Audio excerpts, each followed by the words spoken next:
You know what nobody tells you about shame? It doesn't need to scream to destroy you.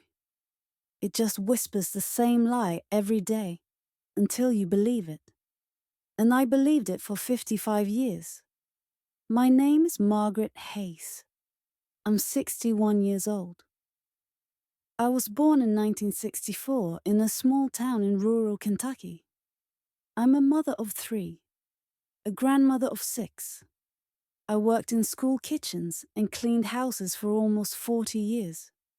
And I spent most of my life thinking I was broken, not damaged by what happened to me, just broken. Like I came into this world defective, and everything that followed was my fault. I'm telling you that because shame kept me silent for decades, and that silence nearly killed me. So I'm done being quiet. When I was 6 years old, back in 1970, I didn't know what shame meant. I couldn't spell it. Didn't know it was a thing that had a name. I just knew I felt wrong all the time, like something inside me was rotting. And everyone could smell it, but nobody said anything. That's what shame feels like when you're little. Not like an emotion. Like a fact. Like the color of your eyes or the shape of your face. Just part of who you are. I grew up in a house that barely qualified as a house. My father, my mother, and 8 kids total. I was number 5, middle child, easy to forget. We had 3 rooms for all of us, holes in the walls, floors that creaked and buckled. We were dirt poor, the kind of poor where you wear the same dress to school every day and hope nobody notices. The kind of poor where you learn to lie about being hungry because admitting it makes people look at you with pity, and pity burns worse than the hunger. My father drank. Whatever money came into that house went into bottles.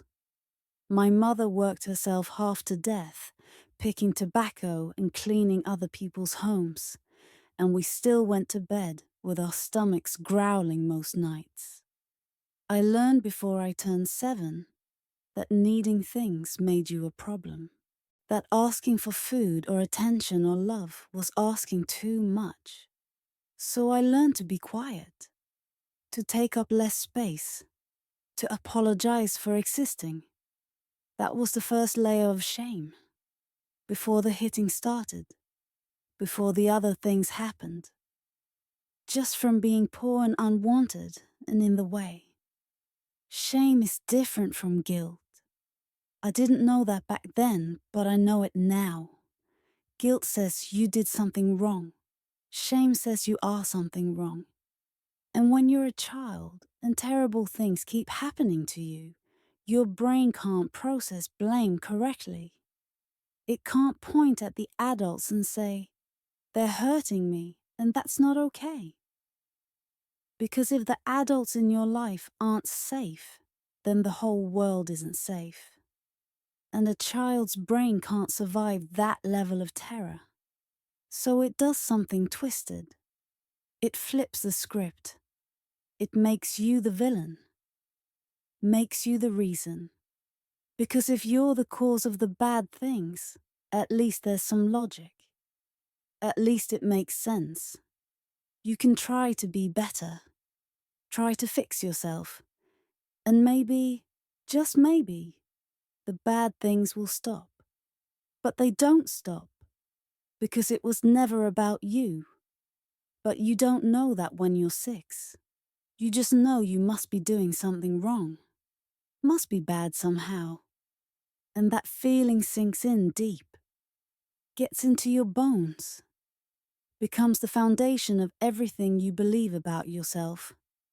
Let me tell you exactly how shame builds itself into a person. How it takes root. How it spreads. How it stays quiet but controls everything. I remember being in 2nd grade. So that would have been 1971. I was 7 years old. There was a girl in my class named Amy who always had a lunchbox. One of those metal ones with a cartoon character on it. Every day at lunch she'd open it and pull out a sandwich wrapped in wax paper, an apple, a bag of chips, sometimes a cookie. And every day I'd sit there with nothing. My stomach would growl so loud I was convinced everyone could hear it. And I'd feel this heat spread across my face, this burning sensation that started in my chest and moved up my neck and into my cheeks. That's shame. It's physical. Your own body betrays you, announces to everyone that something's wrong with you. I started lying, telling kids I'd already eaten, that I wasn't hungry, that I had a big breakfast, and every lie made the shame heavier. Because now I wasn't just poor and hungry. I was a liar too. And liars are bad, so I must be bad. That's how a 7-year-old brain works. No nuance. No understanding that lying to protect yourself from humiliation is different from lying to hurt someone. Just, I lied, liars are bad, therefore I am bad. Then I started stealing, small things at first. Half a sandwich from someone's lunch when they weren't looking. An apple from the teacher's desk. Crackers from the supply closet. And every time I stole something, even though it stopped the physical hunger for a moment, it fed the shame.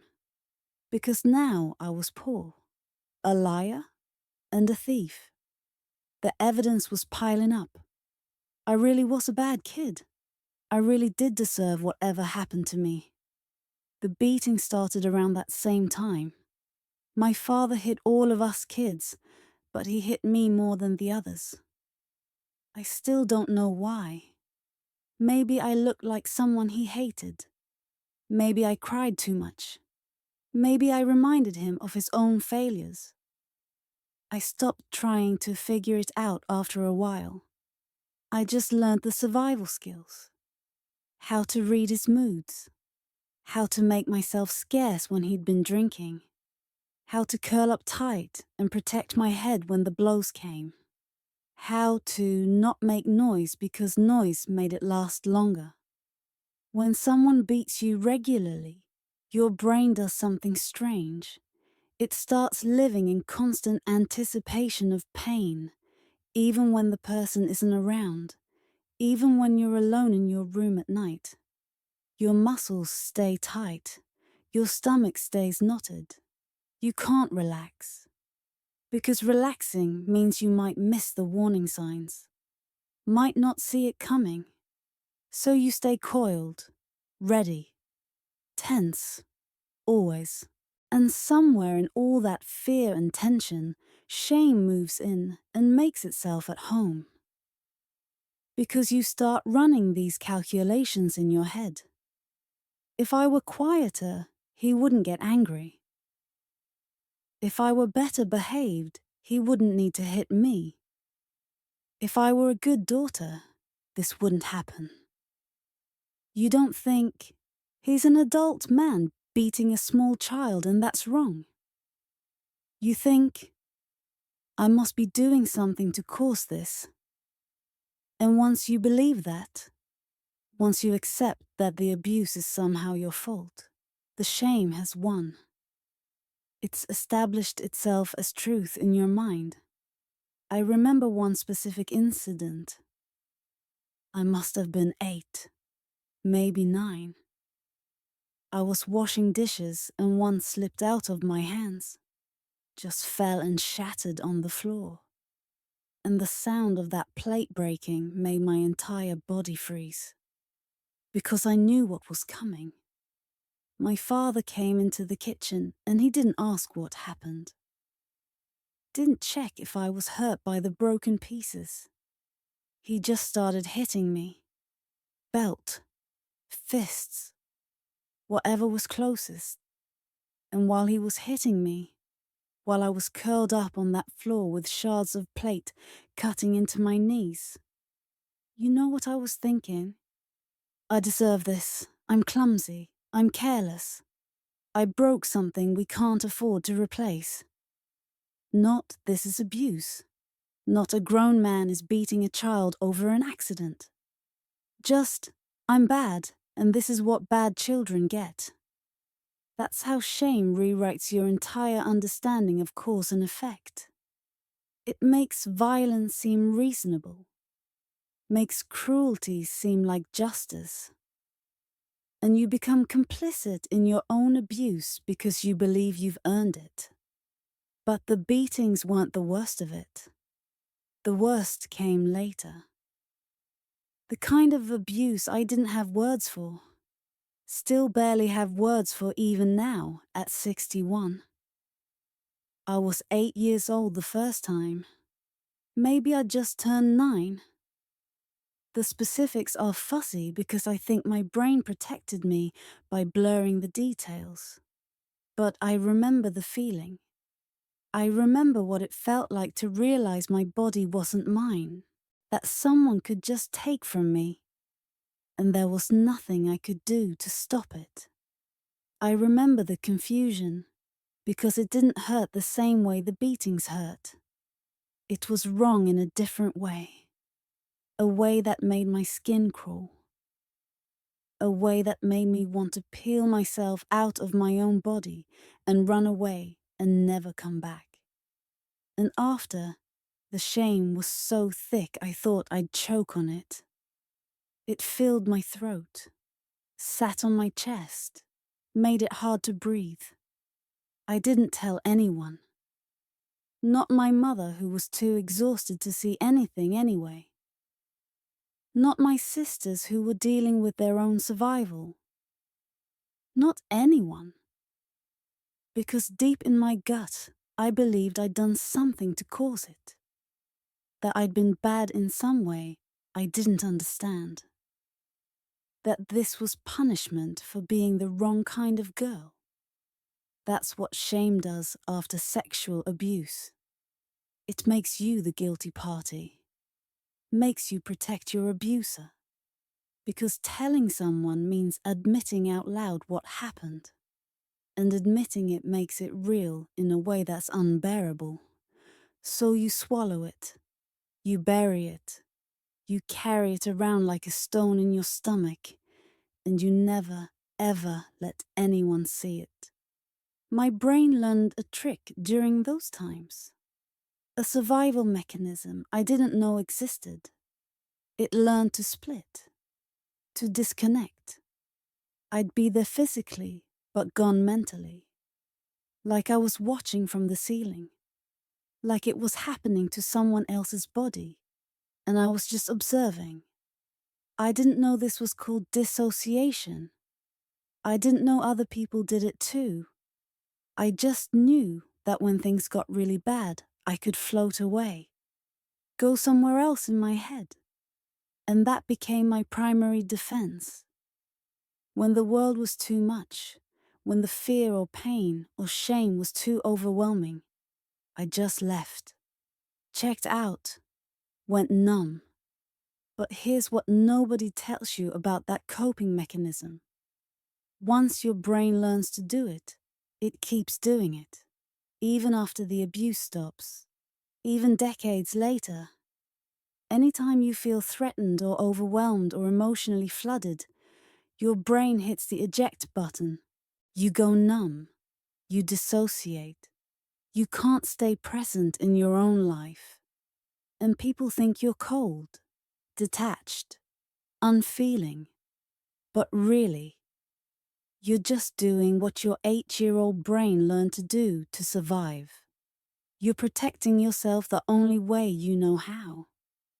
Shame doesn't just live in your thoughts. It lives in your body, in your posture, in the way you move through space. I walked hunched over for 40 years, shoulders curved in, head down, making myself as small as possible. I didn't look people in the eye because eye contact felt dangerous. Like if someone looked at me too closely, they'd see it. The bad thing inside me. The dirty, shameful truth. So I kept my eyes down, kept my voice quiet, apologized for everything, for existing, for needing things, for taking up any space at all. I remember hitting puberty and hating every single change in my body. I was 11, maybe 12. My body was developing, and each change felt like a betrayal. Like my body was announcing something shameful to the world. I started wearing my older brother's shirts, huge baggy things that hid my shape. I hunched even more to hide my chest. I stopped looking in mirrors because seeing my reflection made me feel sick. That body, the one in the mirror, that was the body bad things happened to. So I tried to erase it, tried to make it invisible. If I couldn't see it, maybe nobody else would, either. And the whole time, through all of this, shame just kept whispering, "You're bad, you're wrong, you're dirty, you're worthless. This is what you deserve." And I believed it, every word, because when you're young and people keep hurting you and nobody stops them, what else are you supposed to believe? You're supposed to believe someone's coming to save you, but nobody came, so you must not be worth saving. I grew up, got out of that house as soon as I could. I was 17 when I left. Married the first man who showed me any kindness. His name was Robert. He was 22. He worked at a garage. He wasn't a bad man, but I didn't marry him because I loved him. I married him to escape, and that's not fair to either person. We had 3 kids fast, one right after another, and I thought having my own family would fix something in me. I thought being a mother would make me feel worthy, would give me purpose, would prove I wasn't the worthless thing I believed I was. But it didn't work that way, because shame doesn't leave just because your circumstances change. It follows you. It shows up in new ways, in how you parent, in how you love, in how you react when people get close. I was a hard mother, too hard. I see that now. I didn't know how to be gentle because nobody had been gentle with me. I didn't know how to comfort my kids when they cried because crying had been dangerous in my childhood home. Crying got you hit. So when my kids cried, something in me would tighten up. I'd tell them to stop, to quit being babies, to toughen up, and I'd see the hurt in their eyes. See them pull back from me. And inside, I'd be screaming at myself. Why are you doing this? Why can't you just hold them? Why can't you be the mother they need? But I couldn't. Because shame had taught me that emotions were weakness. That showing vulnerability meant getting destroyed. That the world didn't care about your feelings, so you better learn to stuff them down and keep moving. That's what I'd done to survive.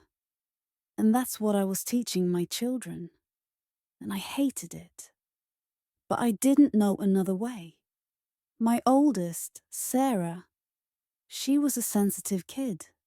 She felt things deeply, and I couldn't handle it.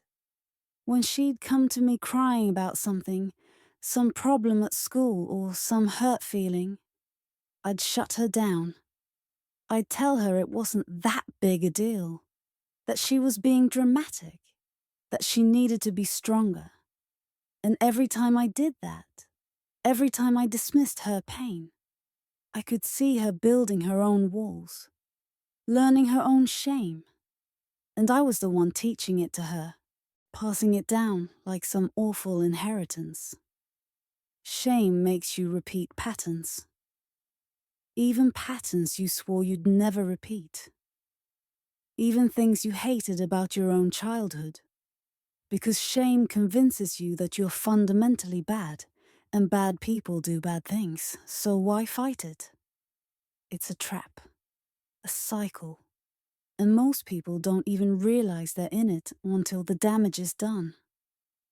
I also couldn't handle touch, intimacy, physical closeness. My husband Robert, he didn't understand. He'd reach for me and I'd go rigid. Every muscle in my body would lock up. Not because I didn't care about him, but because touch had meant pain for so long that my body had forgotten how to interpret it as anything else.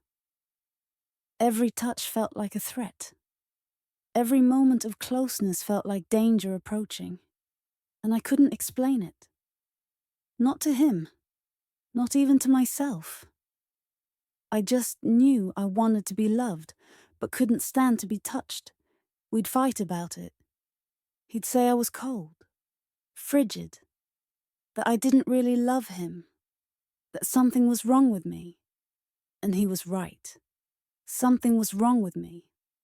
But I couldn't tell him what. I couldn't say, when you touch me, my body thinks I'm 8 years old again and someone is hurting me. I couldn't say that because I'd buried it so deep, I'd almost convinced myself it hadn't happened. That I'd imagined it. That I was making it bigger than it was. So sex became something I endured. Something I owed him because I was his wife, and that's what wives do. And afterward, I'd lock myself in the bathroom and cry. Quiet crying. The kind where you muffle it with a towel so nobody hears. And I'd hate myself. For being broken. For not being normal. For not being able to just be a regular wife who could enjoy her husband's touch without my whole nervous system screaming danger. Shame tells you you're the only one. That nobody else feels this way. That everyone else figured out how to be normal and you're the defective one. So you hide it. You fake it. You smile when you're supposed to smile. You laugh when you're supposed to laugh. You go through all the motions of a normal life while inside you're dying. And nobody sees it because shame teaches you to perform, to pretend, to never let anyone see the real, broken thing underneath. For decades, I thought I was just a bad person, a cold mother, a frigid wife, a woman who couldn't get her life together. I didn't connect any of it to what happened when I was little. I didn't think, oh, I'm struggling because I grew up in poverty and violence and abuse. I just thought, this is who I am. This is what I deserve. This is the best I can do. Shame also makes you accept bad treatment from others. Because if you already believe you're worthless, then being treated poorly just confirms what you already know. I let people walk all over me for years. Friends who only called when they needed something. Employers who paid me less than I was worth. People who borrowed money and never paid it back. And I never said anything. Never stood up for myself. Because standing up for yourself requires believing you deserve better. And I didn't believe that. I had a friend, Linda, who used to borrow money from me all the time. $20 here, $50 there. And she never paid me back. And I never asked for it back. Because asking felt greedy. Felt like I was making a big deal out of nothing.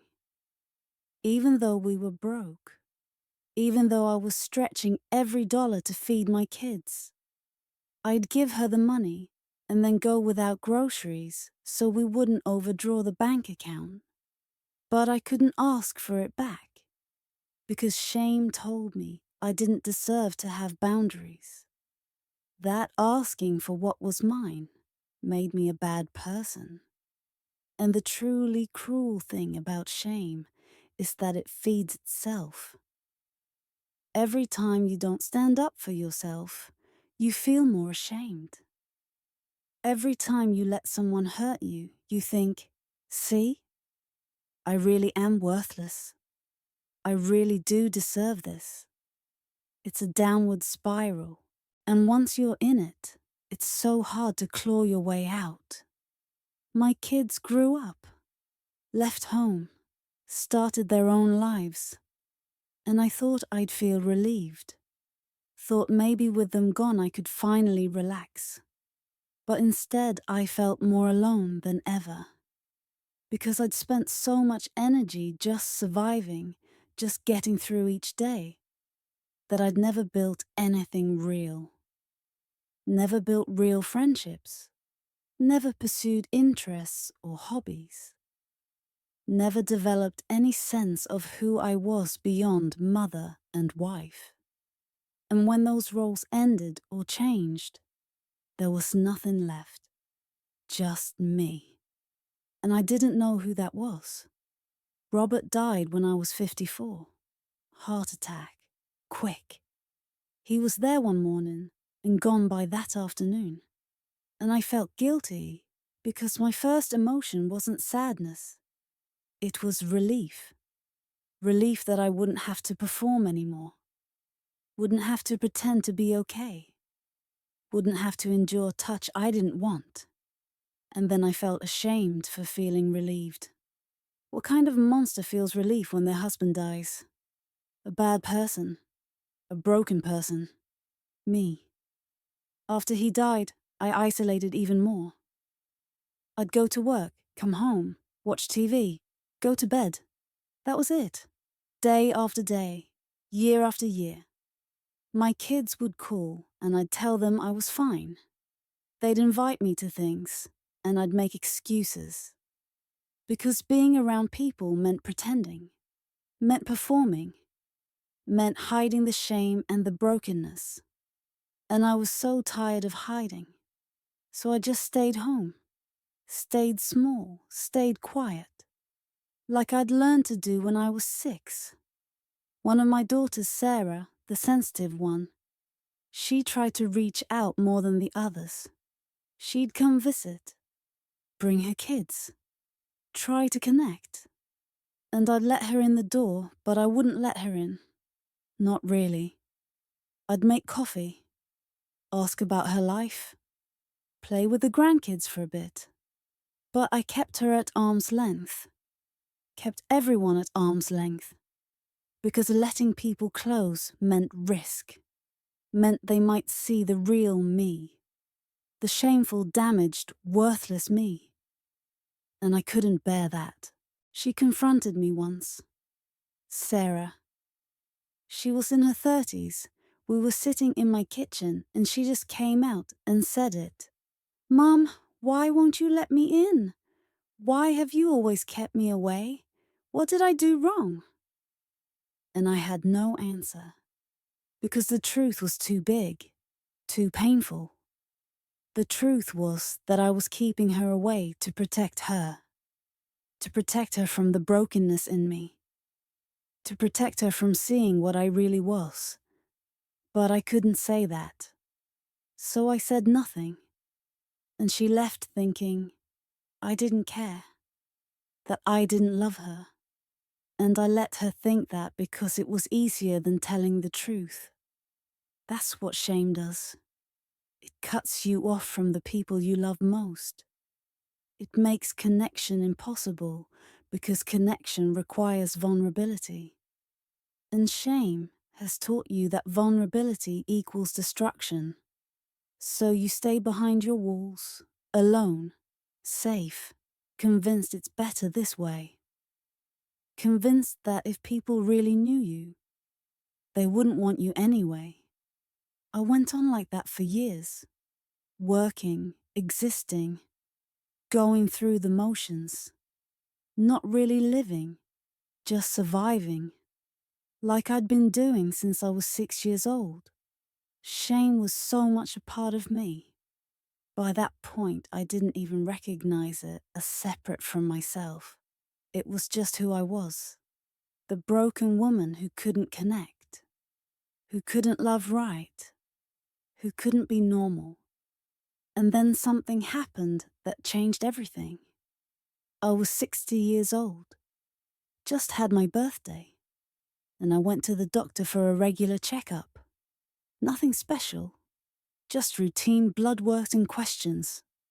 The doctor was a woman, younger than me, maybe 40. She was asking me the standard questions. Medical history, family history, medications, all the normal stuff. And then she asked, very gently, if I'd ever experienced trauma as a child. The question came out of nowhere. At least it felt like it did. And my entire body reacted before my brain could catch up. My throat closed. My hands started shaking. My vision got narrow. I could feel my heart pounding in my ears. And I couldn't answer, couldn't speak. Not because I didn't know the answer, but because saying it out loud felt like it would kill me.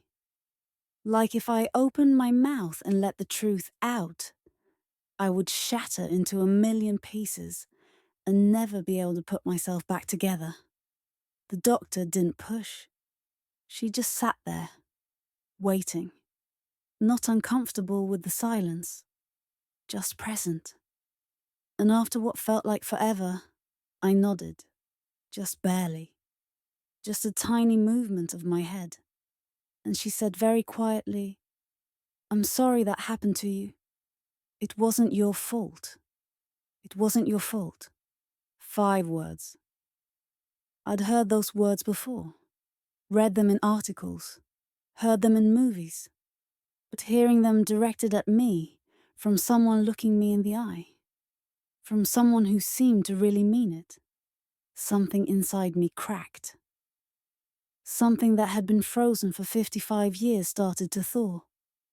And it hurt. God, it hurt. Like blood rushing back into a limb that's been numb. That pins and needles feeling, but in my chest, in my throat. In every part of me I'd shut down to survive. And I cried. Not polite tears. Not the kind you can dab away with a tissue and pretend it didn't happen. I cried like I was 8 years old again. Like all the crying I'd held in for decades came pouring out at once.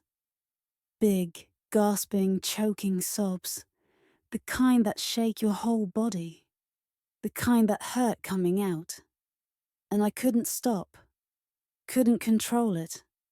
Couldn't stuff it back down like I'd done 1,000 times before. The doctor just sat there. She didn't try to make me stop.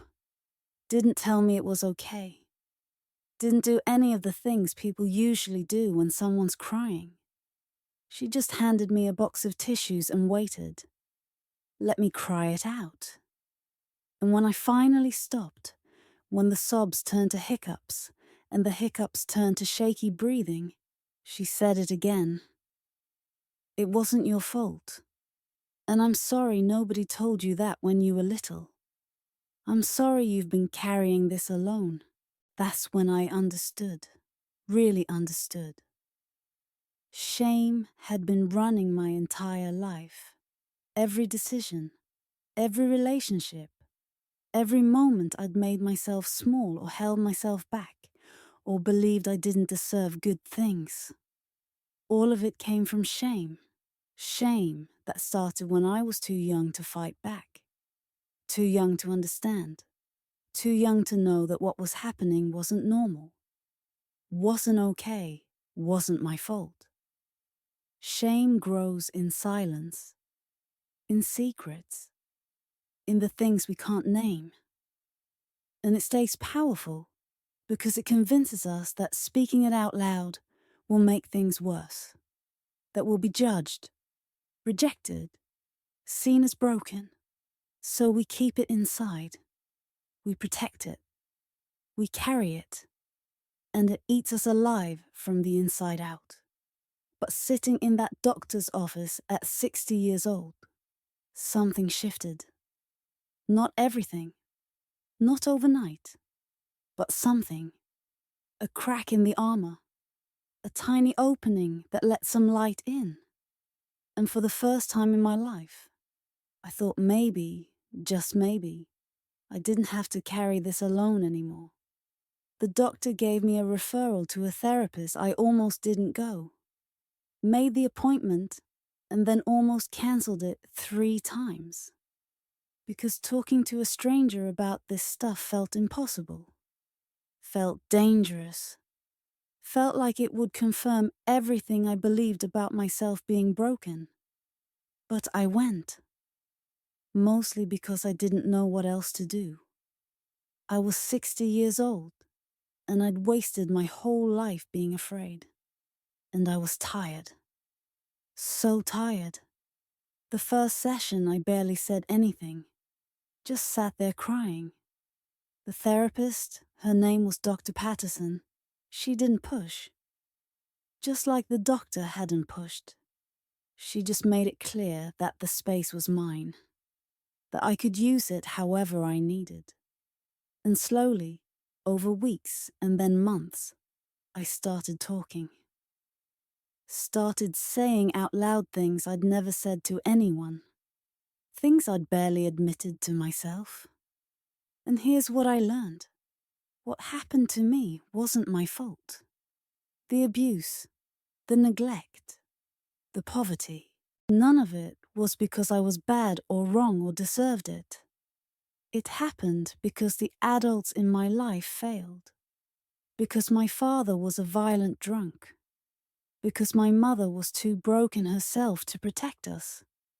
Because we lived in a system and a time and a place where poor kids fell through the cracks and nobody cared enough to catch them. But my 8-year-old brain couldn't understand that. So it did the only thing it could. It made me the problem. Because if I was the problem, then maybe I had some control. Maybe if I was better, quieter, smaller, the bad things would stop. But they didn't stop. Because it was never about me. Learning that at 60 felt like having the ground disappear under my feet. If the abuse wasn't my fault, then I'd spent 50+ years hating myself for no reason. I'd hurt my kids for no reason. I'd isolated myself for no reason. I'd lived a half life, a shadow life, for no reason. And that realization was almost as painful as the original shame. Because it meant I'd wasted so much time, so many years, so many chances to actually live. But Dr. Patterson helped me see it differently. She said I'd survived, that the shame, as destructive as it was, had served a purpose.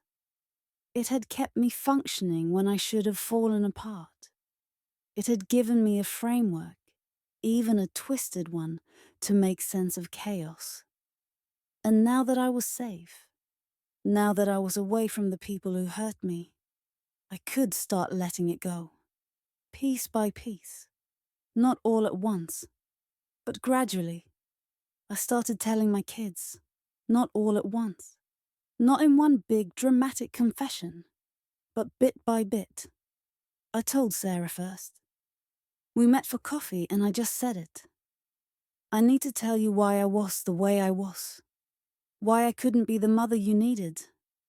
And I told her. Not every detail, but enough. Enough for her to understand. She cried. And then she hugged me. And she said, I wish you'd told me sooner. I thought you just didn't like me. I thought I'd done something wrong. And my heart broke because I'd passed the shame down to her. Made her feel like she was the problem, just like I'd felt like I was the problem.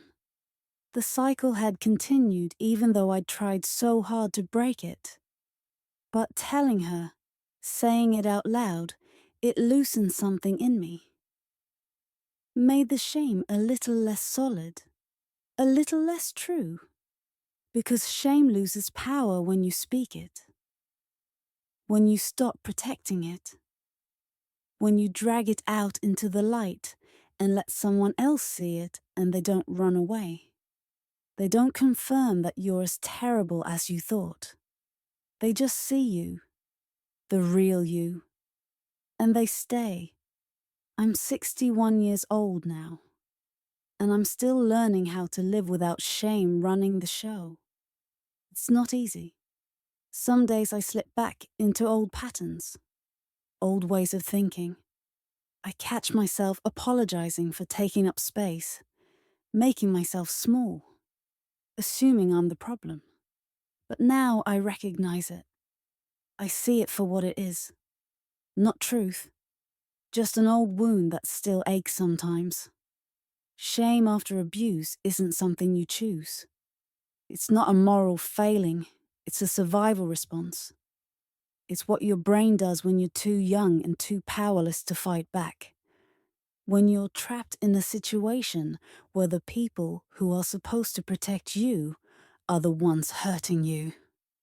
Your brain makes you the problem because that's the only way to make sense of it. The only way to maintain some illusion of control. And it works. For a while. It keeps you functioning, keeps you alive.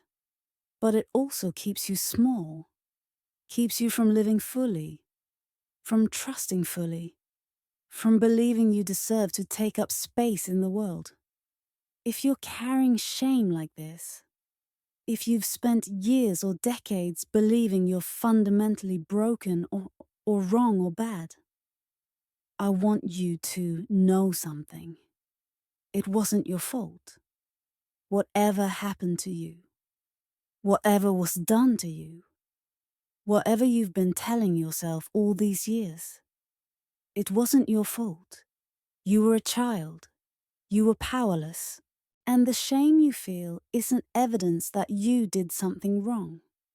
It's evidence that something wrong was done to you. There's a difference. A huge difference. And understanding that difference can save your life. Shame stays quiet but powerful because we protect it. Because we've been trained to hide it. To carry it alone. To believe that speaking it out loud will destroy us. But it's the silence that destroys us. The keeping it secret. The carrying it alone. That's what gives shame its power. I wasted 55 years being ashamed of things that weren't my fault. 55 years making myself small. Keeping people away. Believing I didn't deserve love or happiness or peace. And I can't get those years back. But I can choose differently now. I can choose to stop letting shame write the rest of my story. I'm 61. I probably don't have 50 more years ahead of me. Maybe 20 if I'm lucky. And I'm going to spend them actually living. Not just surviving.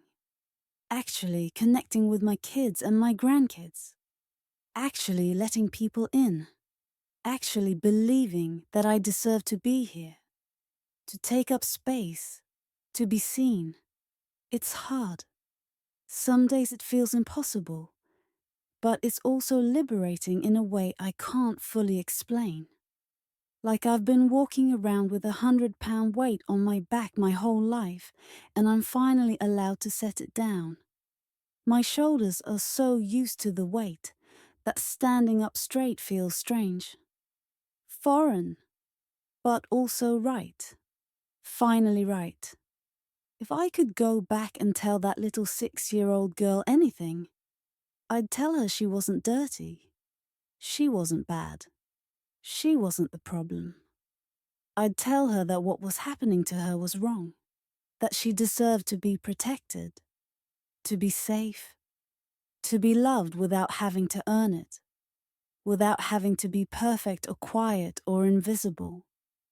But I can't go back. None of us can. All we can do is stop letting shame have the final word. All we can do is recognize it for what it is. A lie that grew in the dark. A survival mechanism that outlived its usefulness. A prison we've been keeping ourselves in long after the door was unlocked. You don't have to live like this. In shame.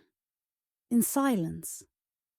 In the belief that you're fundamentally damaged. You can choose differently. It won't be easy. It won't happen overnight. But it's possible. I'm living proof. At 61, I'm finally learning what it means to exist without shame eating me alive. And if I can do it, carrying 55 years of it, you can too. Shame doesn't need words to grow, but healing does. So speak it. Name it. Drag it into the light.